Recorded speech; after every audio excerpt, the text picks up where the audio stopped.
Bismillahirrahmanirrahim.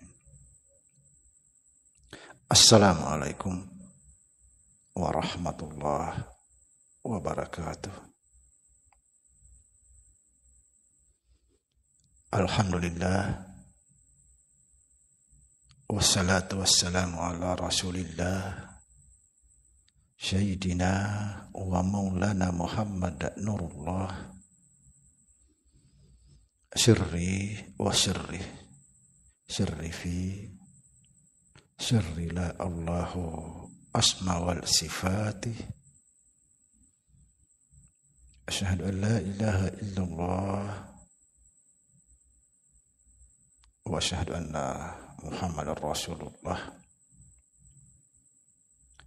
Allahumma la ilaha illa antal awalu wal akhiru wa antal batinu was-sahiru la haula wa la quwata illa billah.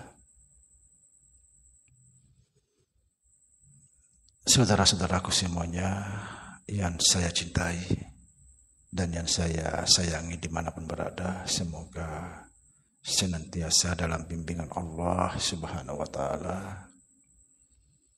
diberikan rahmat sehat jasmani dan rohani, rahmat panjang umur insyaallah, serta rahmat ilmu dan rahmat kesejahteraan dunia akhirat. Amin ya rabbal alamin.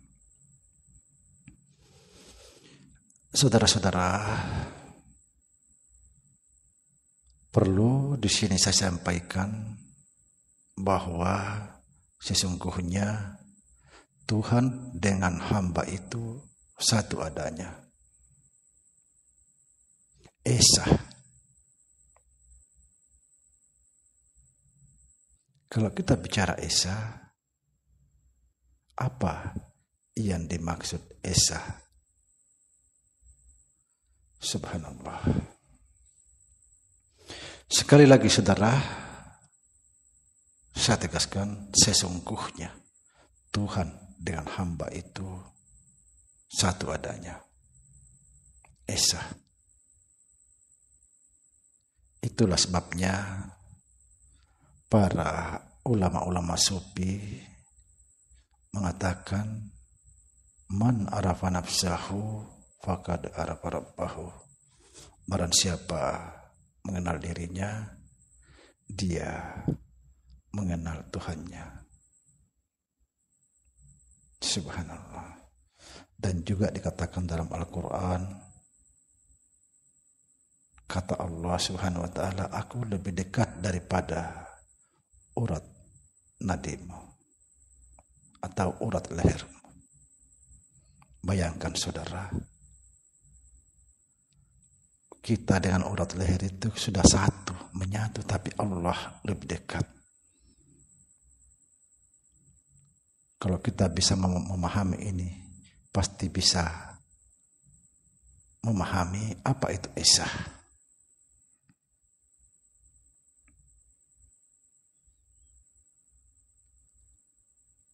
Makanya juga dikatakan para ulama-ulama sufi sangat terkenal ketika engkau mencari Tuhan, pasti kamu gagal.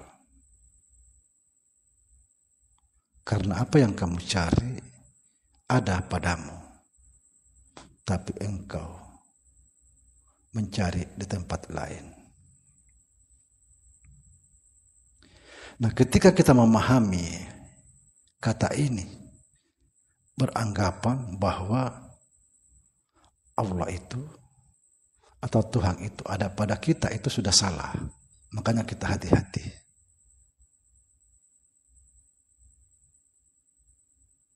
Kalau kita mengatakan Allah ada pada diri kita,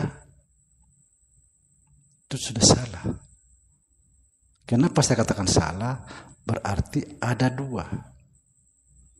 Karena kita berpandangan bahwa Allah ada pada diri kita. Ada dua, ada diri kita, ada dia.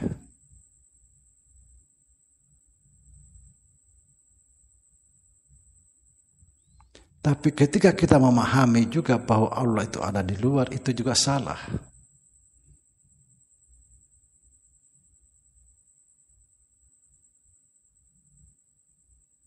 Makanya saudara, kita penting belajar masalah ini. Penting sekali kita belajar, jangan sampai kita sekedar mendengar kata, langsung kita menyimpulkan. Jadi hati-hati kita belajar masalah ini. Ini bukan permainan. Ini menentukan masa depan kita. Apa itu masa depan?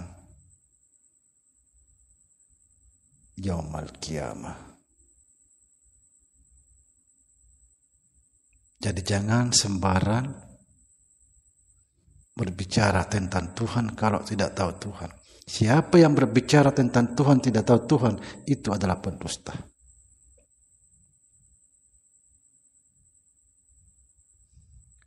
Pasti Tuhan mengutuk dia.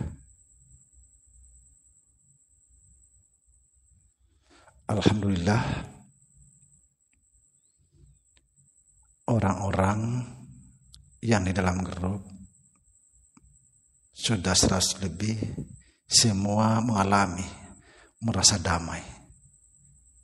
Tidak ada kesusahan.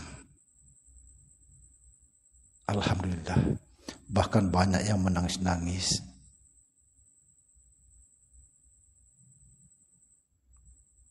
Karena sebenarnya tujuan akhir itu adalah mengalami Tuhan. Sekali lagi, tujuan akhir adalah mengalami Tuhan. Kita ini mengalami Tuhan. Tapi mana mungkin kita bisa mengalami Tuhan kalau kita tidak tahu Tuhan?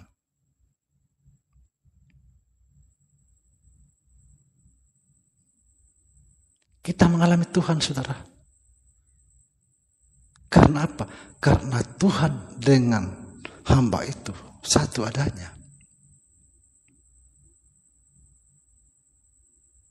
Keterlaluan kalau kita tidak merasakan. Bayangkan saudara, ini semua guru-guru makrifat tahu masalah ini, bahwa kita ini hidup adalah hidupnya Tuhan.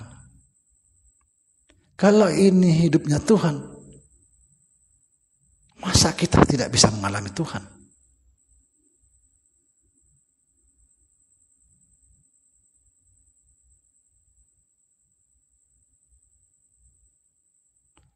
Saudara, ketika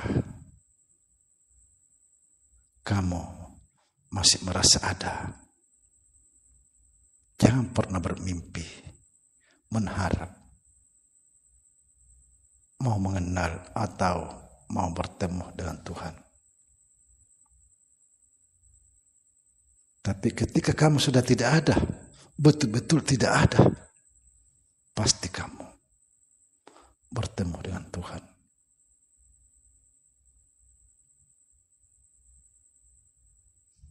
Banyak orang salah anggapan setelah memahami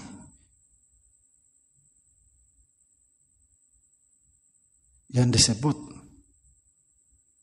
mati maknawi.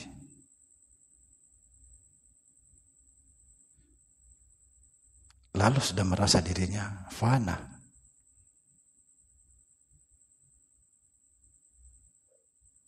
Jangan sampai kita hanya bisa mengucapkan bahwa tidak ada yang kuasa kecuali Allah. Kita ini tidak punya kuasa.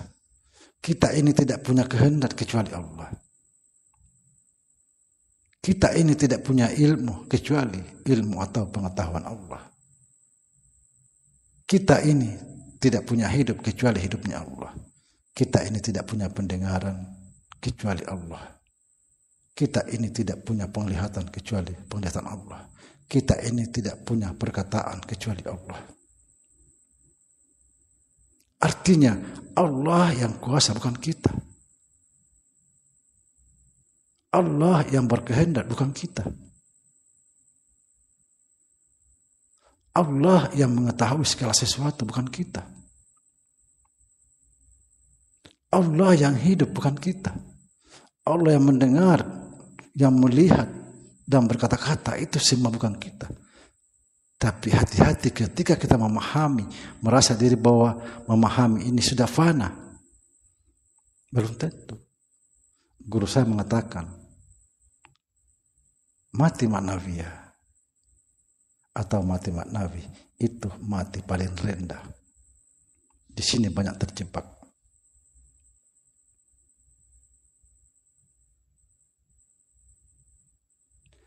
Orang sudah mati itu tidak ada lagi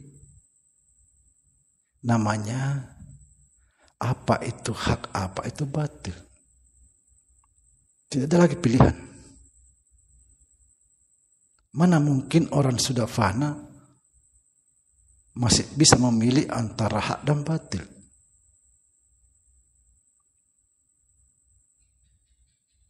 Kalau kita sandarkan kepada Allah seperti tidak ada yang melihat, tidak ada yang mendengar, tidak ada yang berkata-kata, kita sandarkan bahwa Allah yang memilih hak dan batil, berarti Allah itu terhukum. Karena hak dan batil itu adalah hukuman.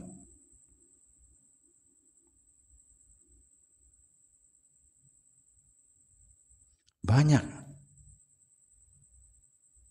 orang pandai bercerita, tapi belum tentu tahu jalannya. Kalau saudara mau damai, mau membuktikan apa saya sampaikan, masuklah ke dalam grup Rahasia Samsudin Al-Hafiz. Saya bukan cuma asal ngomong, saya pernah belajar.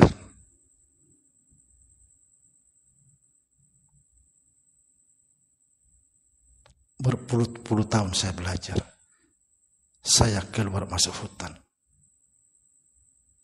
Bermacam-macam manusia gaib saya temui.